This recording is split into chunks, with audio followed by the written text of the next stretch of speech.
오늘도 하나님 아버지께서 우리를 지극하신 은혜 가운데 불러주셨습니다.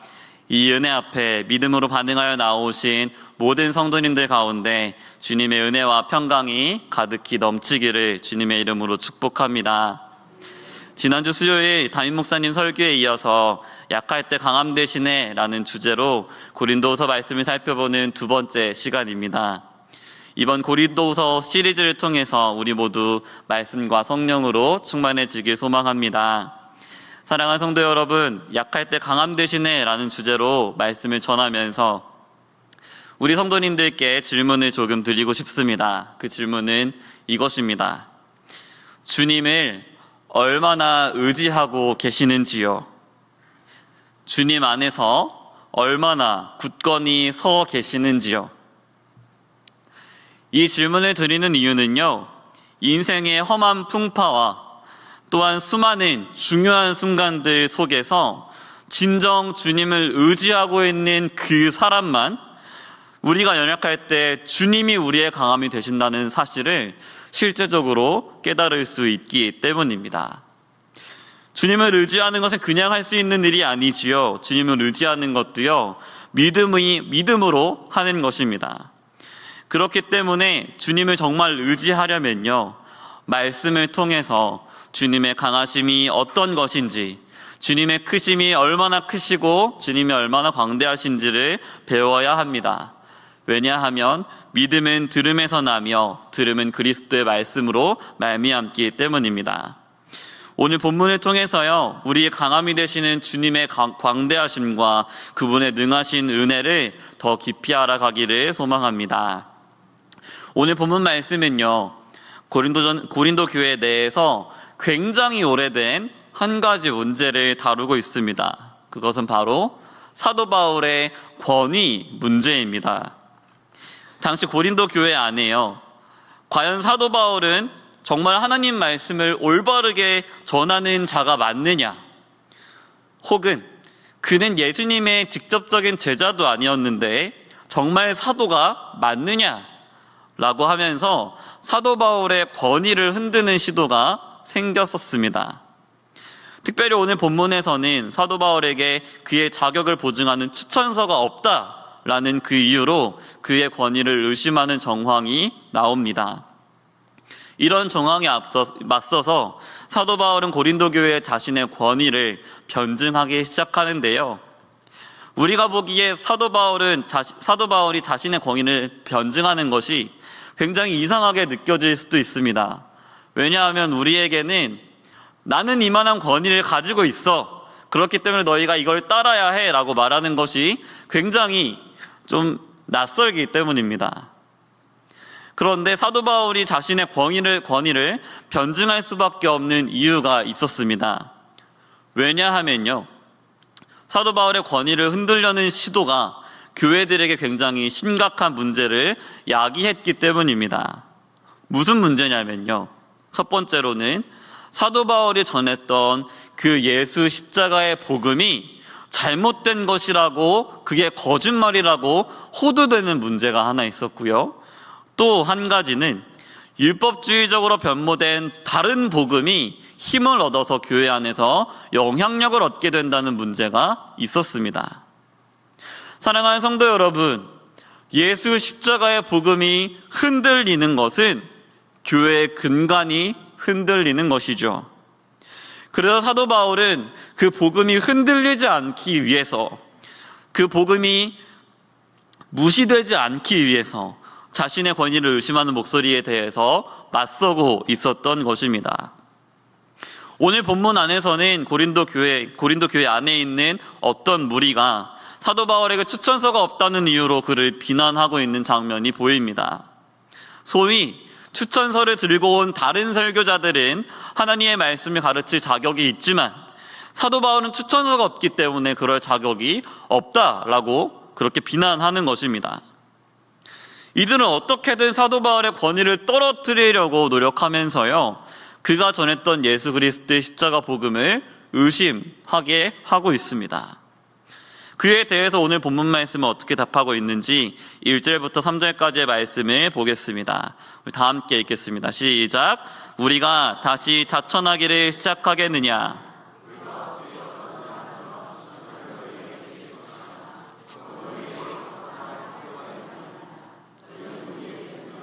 우리 마음에 썼고 무사람이 알고 읽는 바라. 너희는 우리로 말미암아 나타난 그리스도의 편지니 이는 먹으로 쓴 것이 아니요 오직 살아계신 하나님의 영으로 쓴 것이며 또 돌판에 쓴 것이 아니요 오직 육의 마음판에 쓴 것이라. 아멘. 사도 바울은 다시 고린도 교회 교인들에게 되묻고 있습니다. 우리가 다시 스스로 추천하기를 시작하겠느냐? 우리가 어찌 다른 어떤 사람처럼 추천서를 너희에게 보내서 내 존재를 입증하거나 아니면 다른 사람들에게 입증하기 위해서 너희에게 추천서를 받을 필요가 있겠느냐? 라고 묻습니다. 이 사도 바울의 질문의 답변은요, 굉장히 명확합니다. 사도 바울은 그럴 필요가 없다는 것이죠. 왜 그렇냐면요, 고린도 교회를 세운 사람이 바로 사도 바울이기 때문입니다. 사도 바울이 하나님에 대한 어떤 감각도 없던 그 고린도 지방에 가서 성령에 힘입어 예수 그리스도의 십자가 복음을 전했습니다. 사도 바울이 그곳에 복음을 전했을 때 그 복음을 듣는 모든 사람이 두 부류로 나뉩니다. 한 부류는 그 복음을 미워하는 영원한 멸망에 처해진 사람들이고요. 또 한 부류는 그 복음 앞에서 마음이 녹아져서 그 복음을 믿고 구원받은 사람들입니다. 이제 그 믿는 사람들이 모여서 그 지역에 예수 그리스도의 몸된 교회가 탄생합니다. 그곳에서 사도 바울은 계속해서 말씀을 먹이면서 그들이 예수 그리스도께로 자라갈 수 있게 돕습니다. 물론 이 모든 과정을 주관하시는, 각기 다른 사람들이 모여서 교회가 탄생하게 하시고 그들이 하나 되어 그리스도께 자라가게 하시는 분은 물론 성령님이셨습니다. 오직 성령께서 능력으로 이 일을 행하신 것이죠. 그러나 분명한 것은 사도 바울이 그리스도께 순종하여서 그 지방의 복음을 증언했을 때 그곳에 성령께서 일하셨고 교회가 자라갔다는 것입니다. 성령께서 사도 바울을 인정하셨고 그를 사용하셨다는 것이죠. 그 결과가 무엇일까요? 그 결과가 바로 고린도 교회였습니다. 그러므로 사실 사도 바울은 고린도 교회에 대해서요, 어떤 추천서도 필요하지 않았습니다. 왜냐하면 고린도 교회 자체가 성령께서 사도 바울을 사용하고 계신다는 분명한 증거가 되었고요, 그리스도께서 사도 바울에게 주신 추천서 그 자체였기 때문입니다. 그러므로 사도 바울이 무엇이라고 말합니까? 너희가 우리의 편지다. 너희 마음판에 그리스도의 말씀이 쓰여졌다라고 말씀하고 있는 것입니다. 사랑하는 성도 여러분, 모든 사역자들에게 있어서 그들에게 맡겨진 교회는 그 사역자들에게 추천서가 됩니다. 그리스도께서 사역자에게 주신 추천서가 됩니다. 그러므로 사랑하는 성도 여러분, 부디 교회에서 선포되는 이 말씀의 은혜를 받아 먹으시고 그리스도께로 잘 자라가시기를 주님의 이름으로 축원합니다.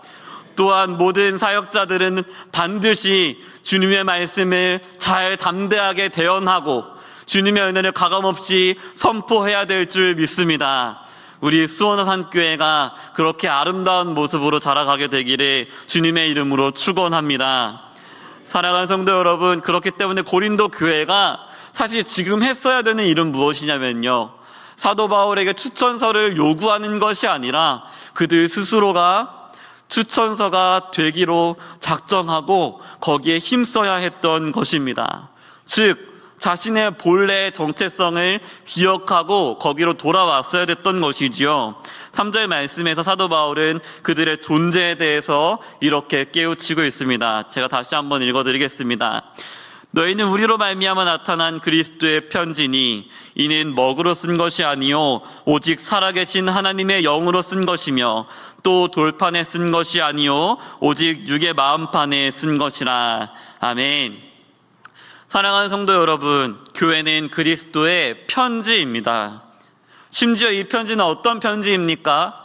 단순히 먹으로 쓴 편지가 아니죠. 무엇으로 쓰여졌습니까? 오직 살아계신 하나님의 성령으로 쓰여진 편지입니다. 그렇다면 성령께서 그 편지를 어디에 쓰셨는지요? 성령께서는 그 편지를 돌판이 아니라 모든 성도들의 마음판에 쓰십니다. 이는 성령께서 성도들의 마음판에, 즉 그들의 가장 중요한 중심에, 가장 중요한 그들의 중심에 하나님의 말씀을 직접 쓰셨다, 새기셨다라는 의미입니다. 하나님께서 시내산에서 이스라엘 백성들과 언약을 맺으셨을 때 하나님께서 이스라엘 백성들에게 선물로 주셨던 것이 있습니다. 바로 십계명, 곧 율법이죠. 혹시 하나님께서 그 십계명을 어디에 써서 주셨는지 다들 아시지요? 기억하시나요? 어디일까요? 바로 돌판입니다. 그러나 이 돌판에 쓰여진 율법은 사실 이스라엘 백성들의 마음을 바꿀 수 있는 능력은 없었습니다. 즉 이스라엘 백성들이 능히 그 말씀대로 살도록 만들어주는 능력은 없었습니다. 왜냐하면 그 율법은 사람의 마음판이 아니라 돌판에, 사람의 밖에 있는 돌판에 쓰였기 때문이죠. 그러므로 이스라엘 백성들의 역사는 어떻습니까? 그들은 역사 내내 하나님을 계속해서 반복적으로 떠납니다. 그들은 그들의 죄를 용서받기 위해서 계속해서 대속제사를 드리지만 그 대속제사조차 그들의 양심을 깨끗하게 하지는 못했습니다. 계속해서 반복적으로 하나님을 떠났던 것이죠. 그들은 결국 아수르와 바벨론을 통해서 하나님께 심판받기까지, 하나님 앞에서 완전히 버림받기까지 하나님을 떠나버리고 맙니다. 사랑하는 성도 여러분, 우리의 마음은요, 본래 이렇게 무능한 것입니다. 우리의 말도요, 본래 이렇게 무능한 것입니다. 하나님의 극진한 은혜가 있었음에도 불구하고 이스라엘 백성들은 하나님의 말씀을 계속해서 지키지 못합니다. 이것이 사람의 본래 가지고 있는, 타락한 사람이 본래 가지고 있는 전적 무능함이라는 것입니다. 그러나 하나님께서 우리를 그 가운데 두시지 않았습니다. 하나님께서 그 이스라엘 백성들과 새로운 약속을 하나 맺으십니다.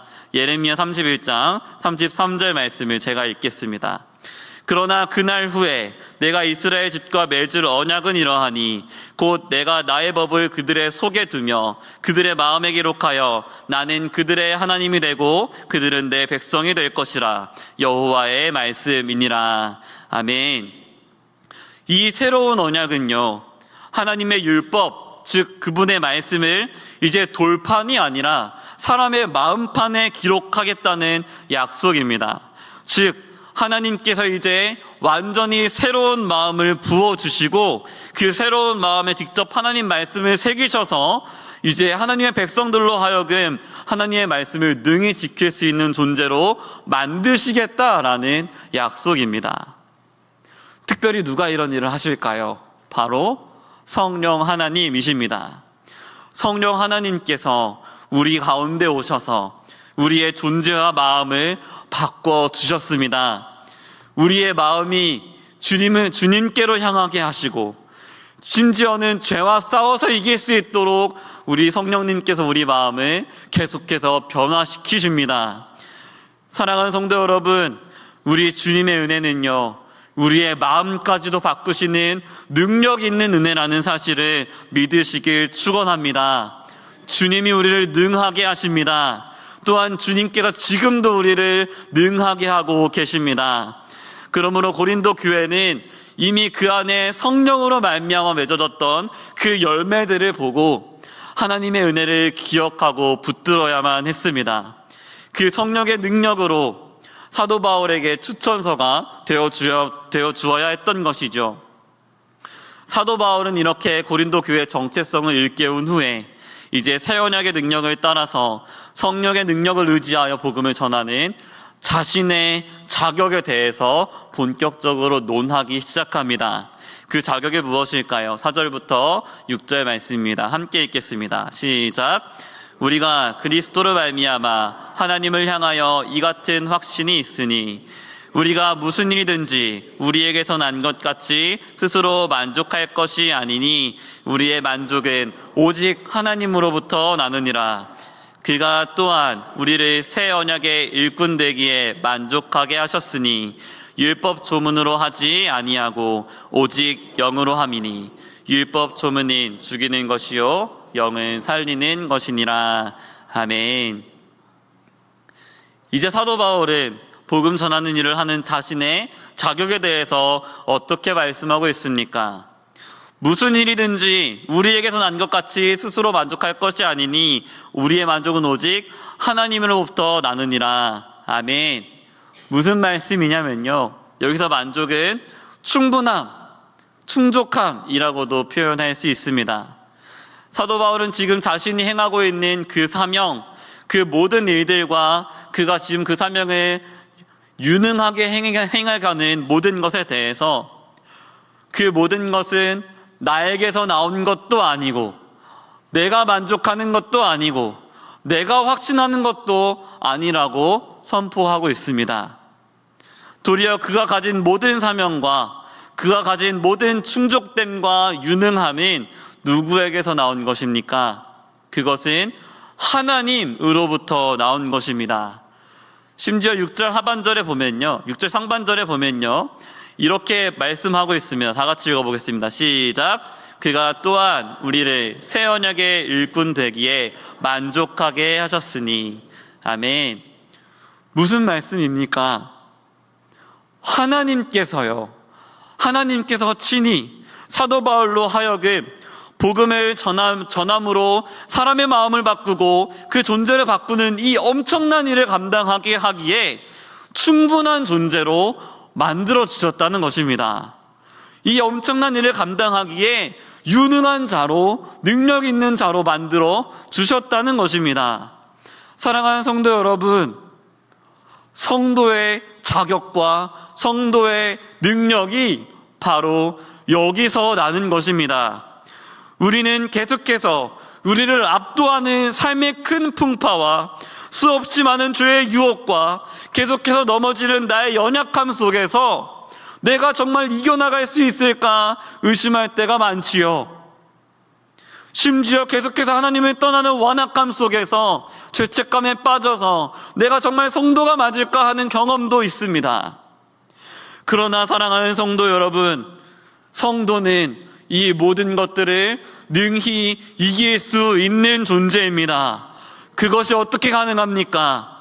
하나님이 성도를 능하게 하시기 때문입니다.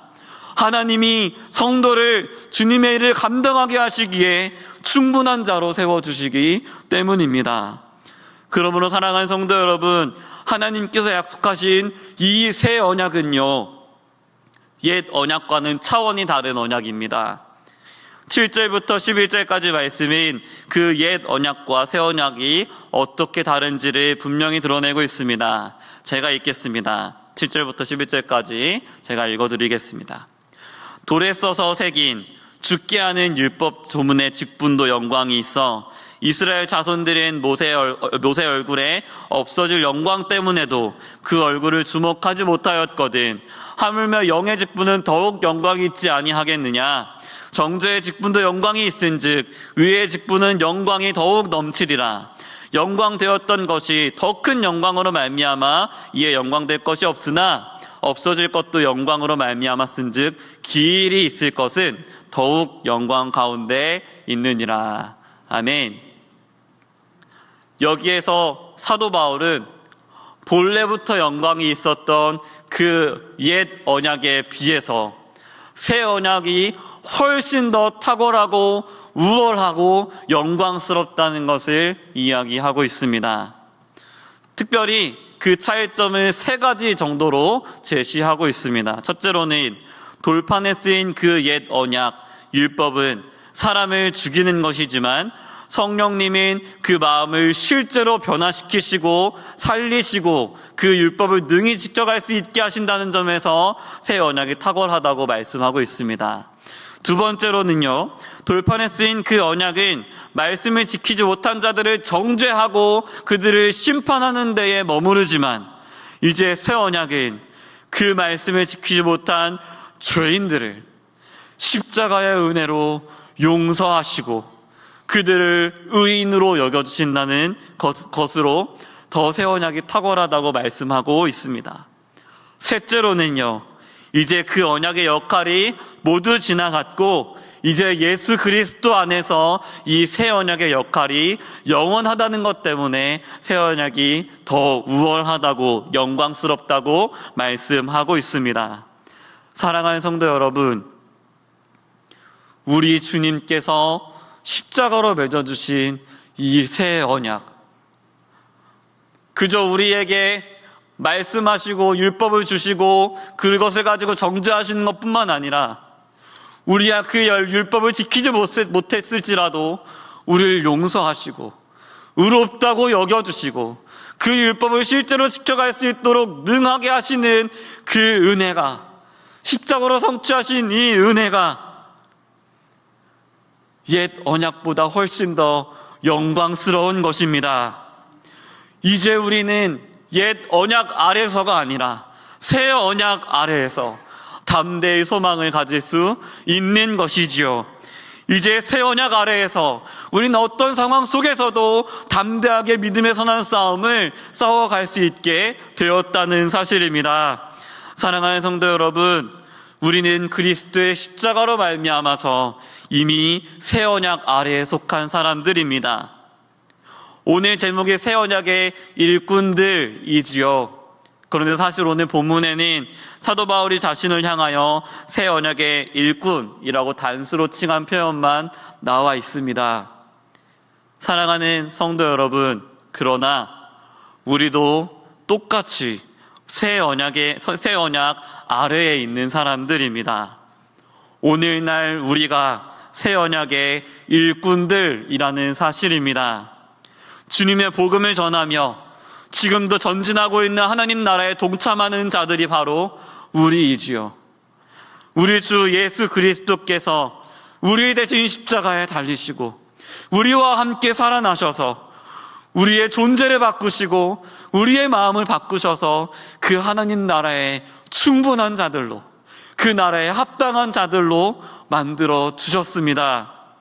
사랑하는 성도 여러분, 그러므로 우리는 어떤 고난과 역경이 오더라도 이 주님의 약속을 붙들어야 할 줄 믿습니다. 주님께서 우리를 새 언약의 일꾼들로 세우셨습니다. 그리스도의 향기로, 그리스도의 편지로 우리를 세워주셨습니다. 하나님께서 우리를 능하게 하셨고 이 사명을 감당하기에 충분한 자들로, 영광스러운 자들로 만들어 주셨습니다. 그러므로 사랑하는 성도 여러분, 우리를 압도하는 그 삶의 모든 풍파 앞에서 나만 아는 그 깊은 눈물과 고민과 어려움 앞에서 많은 죄의 유혹과 쉽게 무너지는 우리의 연약함 앞에서 우리를 능하게 하신 우리 주 예수 그리스도를 붙들기를 주님의 이름으로 축원합니다. 성령께서 우리 가운데 오셨고 지금도 우리를 붙드셔서 끝까지 우리를 놓고 계시지 않다는 사실을 믿음으로 붙드시길 축원합니다. 주님께서 우리로 하여금 반드시 이기게 하실 것이라는 사실을 믿으시길 축원합니다.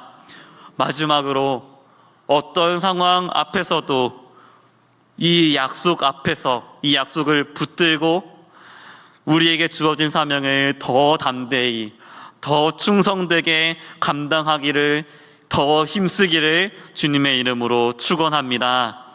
우리가 약할 때 주님이 우리의 강함 되십니다. 우리가 주님의 약속을 믿음으로 굳게 붙들 때 주님께서 우리 수원화산 교회를 세상을 향한 그리스도의 편지로, 그리스도의 향기로 귀하게 사용해 주실 줄 믿습니다.